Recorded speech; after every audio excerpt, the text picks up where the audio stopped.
Hello friends, welcomes to Kanaka சமையல். இன்றைக்கி நாம் பார்க்க போகிறது ரொம்ப ஹெல்த்தியான, டேஸ்டியான, ஈஸியான ஒரு டிஷ்.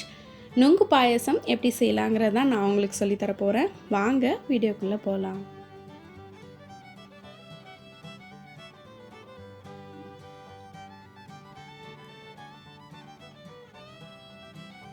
தேவையான பொருட்கள்: 5 நுங்கு எடுத்துக்கோங்க, 1 கிளாஸ் பால், அரை கப் மில்க் மேட், 3 ஏலக்காய், கொஞ்சமாக பாதாம் பொடியை கட் பண்ணி எடுத்துக்கோங்க, குங்குமப்பூ. ஃபஸ்ட்டு நுங்கை நல்லா வாஷ் பண்ணிவிட்டு இந்த மாதிரி தோல் உரித்து எடுத்து வச்சுக்கோங்க. பாயசத்துக்கு மட்டும் இந்த மாதிரி தோல் உரித்து யூஸ் பண்ணிக்கோங்க. நார்மலாக நீங்கள் சாப்பிட்றதா இருந்தால் நல்லா வாஷ் பண்ணிவிட்டு அதுக்கப்புறம் அப்படியே எடுத்து சாப்பிட்லாம். அந்த தோல் வந்து உங்களுக்கு துவக்கிற மாதிரி இருக்கும். அந்த துவப்போடு சாப்பிட்டிங்கன்னா தான் உடம்புக்கு ரொம்பவே நல்லது. இந்த நுங்கு வந்து அதிகமாக நமக்கு இந்த சம்மர் டைமில் மட்டும்தான் கிடைக்கும். இதோட பெனிஃபிட்ஸ் என்ன அப்படிங்கிறத நான் உங்களுக்கு ஃபஸ்ட்டு சொல்லிடுறேன். இதில் வந்து பார்த்திங்க அப்படின்னா vitamin B, calcium, iron, zinc, பொட்டாசியம்னு எல்லா சத்துக்களும் இருக்குது. உடம்புக்கு ரொம்ப நல்லது. இந்த சம்மரில் உங்களுக்கு நீர்ச்சத்து அதிகமாக தேவைப்படும். இந்த நுங்கு சாப்பிட்றதுனால உங்களுக்கு அது கிடைக்கும். செரிமான பிரச்சனைகளை கண்ட்ரோல் பண்ணுறதுக்கு இந்த நுங்கு ஹெல்ப் பண்ணும். வெயிட் லாஸ் பண்ணணும் அப்படின்னு நினைக்கிறவங்க இந்த நுங்கு அதிகமாக எடுத்துக்கிட்டிங்க அப்படின்னா உங்களுக்கு சீக்கிரமாக வெயிட் லாஸ் ஆகும். அடுத்தது பார்த்திங்க அப்படின்னா வியர்க்குரு, பரு இந்த மாதிரிலாம் வருது இல்லையா, அதுக்கெலாம் வந்து இந்த நுங்கை அப்ளை பண்ணிங்க அப்படின்னா உங்களுக்கு வந்து ஹெல்ப் பண்ணும். எப்படின்னா இந்த தோல் உரிக்கிறோம் இல்லையா, அதை வச்சு நீங்கள் லைட்டாக வந்து நல்லா தடவிக்கிட்டே இருந்தீங்க, கையில், முகத்தில் இந்த மாதிரி தடவிட்டே இருந்தீங்க அப்படின்னா அந்த வியர்க்குரு, பரு எல்லாமே வந்து உங்களுக்கு கிளியர் ஆகிடும். அவ்வளோ குளிர்ச்சியானது, மலச்சிக்கலுக்கு ரொம்பவே நல்லது. அடுத்தது பார்த்திங்க அப்படின்னா உங்களுக்கு கல்லீரல் சம்மந்தமான எல்லா பிரச்சனைகளுக்குமே இந்த நுங்கு ரொம்பவே ஹெல்ப் பண்ணும். பிரெஸ்ட் கேன்சர் இந்த மாதிரிலாம் இருக்கிறவங்களும் அதிகமாக நுங்கு எடுத்துக்கிட்டிங்க அப்படின்னா அந்த கட்டிகளை ரொம்பவே கண்ட்ரோல் பண்ணக்கூடிய சக்தி இந்த நுங்குக்கு இருக்குது. அதனால் அதிகமாக நுங்கு எடுத்து உடம்ப ரொம்ப நல்லபடியாக பார்த்துக்கோங்க. இப்போது நம்ம அதை உரித்து எடுத்து வச்சாச்சு. அடுத்தது பார்த்திங்க அப்படின்னா பாயசம் எப்படி பண்ணலான்னு பார்க்க போகிறோம். ஒரு பாத்திரத்தில் 1 கிளாஸ் பாலை ஊற்றிக்கோங்க. பால் நல்லா காய்ச்சி எடுத்துக்கணும். அதில் வந்து ஆடை விழாமல் இருக்கிறதுக்காக ஒரு கரண்டி வச்சு நல்லா கலந்துக்கிட்டே இருங்க.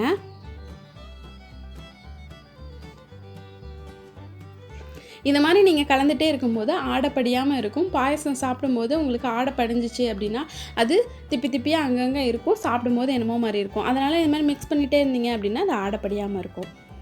இப்போ பார்த்தீங்க அப்படின்னா பால் வந்து நல்லா பொங்கி வரும். கொதிக்குது இல்லையா, இந்த ஸ்டேஜில் மில்க் மேட் ஒரு அரை கப் அளவுக்கு சேர்த்துக்கோங்க. மில்க் மேட் எப்படி செய்யலாங்கிறத நான் ஆல்ரெடி ஒரு வீடியோவில் சொல்லியிருக்கேன். அதோட லிங்க்கை நான் உங்களுக்கு டிஸ்கிரிப்ஷன் பாக்ஸில் கொடுக்குறேன். கண்டிப்பாக எல்லோரும் ட்ரை பண்ணி பாருங்கள்.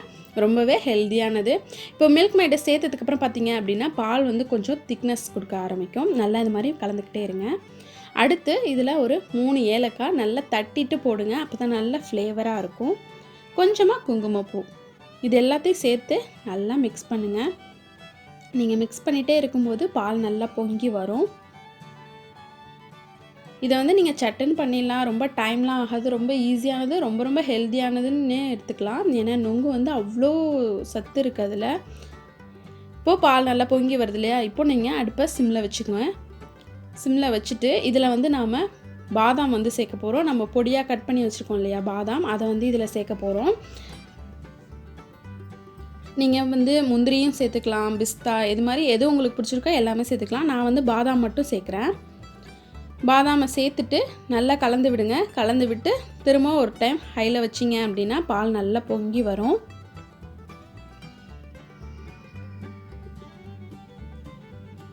இப்போ பார்த்தீங்க அப்படின்னா நல்லா பொங்கி வருது பாருங்கள். இந்த ஸ்டேஜில் நீங்கள் ஆஃப் பண்ணிடலாம். ஆஃப் பண்ணிவிட்டு இது நல்லா ஆற வச்சுக்கோங்க. ரொம்ப கொதிக்க இருக்கக்கூடாது, நல்லா ஆறணும். இப்போ நாம் தோல் உரித்து வச்சுருந்த நுங்கை இது மாதிரி பொடியாக கட் பண்ணி எடுத்துக்கணும். அப்போ தான் வந்து உங்களுக்கு நல்லாயிருக்கும். ஃபுல்லாக அப்படியே போட முடியாது இல்லையா, அதனால் நான் வந்து பொடியாக கட் பண்ணிகிட்ருக்கேன். ஜெல்லு மாதிரி ரொம்ப வலிக்கிட்டே இருக்கும். அதனால் கொஞ்சம் பார்த்து கவனமாக செய்யுங்க. எல்லாத்தையும் நல்லா இந்த மாதிரி பொடியாக கட் பண்ணி எடுத்துக்கோங்க. உங்களுக்கு சாப்பிட்றதுக்கு எந்த டிஃப்ரென்ஸுமே தெரியாது. நார்மல் பாயசம் மாதிரி தான் இருக்கும். ரொம்ப ஈஸி, ரொம்ப ஹெல்தி. குழந்தைங்களுக்கு கொடுத்தீங்க அப்படின்னா ஜெல்லு மாதிரி இருக்கே, டேஸ்ட்டாக இருக்குது அப்படின்னு சொல்லி கண்டிப்பாக எல்லாருமே சாப்பிடுவாங்க. எப்போவும் ஒரே மாதிரி கொடுக்காம கொஞ்சம் டிஃப்ரெண்ட்டாக நம்ம யோசித்து செஞ்சு கொடுக்கும்போது அது வந்து எல்லாருக்குமே ரொம்ப பிடிக்கிறதாவே இருக்கும். இப்போ பார்த்திங்கன்னா நம்ம நுங்க குட்டி பீசஸாக கட் பண்ணிட்டோம். பாலும் நல்லா ஆறிடுச்சு. இதில் நாம் கட் பண்ண நுங்கை சேர்த்துக்கலாம். சேர்த்து நல்லா மிக்ஸ் பண்ணி விடுங்க. இப்போது நம்மளோட நுங்கு பாயசம் ரெடி ஆயிடுச்சு. ரொம்ப டேஸ்ட்டாக இருக்கும். கண்டிப்பாக எல்லோரும் ட்ரை பண்ணி பாருங்கள். இந்த வீடியோ உங்களுக்கு பிடிச்சிருந்துச்சுன்னா எல்லாருக்கும் ஷேர் பண்ணுங்கள். எங்கள் சேனலை சப்ஸ்கிரைப் பண்ணுங்கள். கூடவே பக்கத்தில் இருக்க பெல் பட்டனை ப்ரெஸ் பண்ண மறந்துடாதீங்க. எங்கள் சேனலுக்கு எப்போவுமே சப்போர்ட் பண்ணுங்கள். நெக்ஸ்ட்டு ஒரு நியூ டிஷ்ஷோடு நான் உங்களை மீட் பண்ணுறேன். Thank you friends.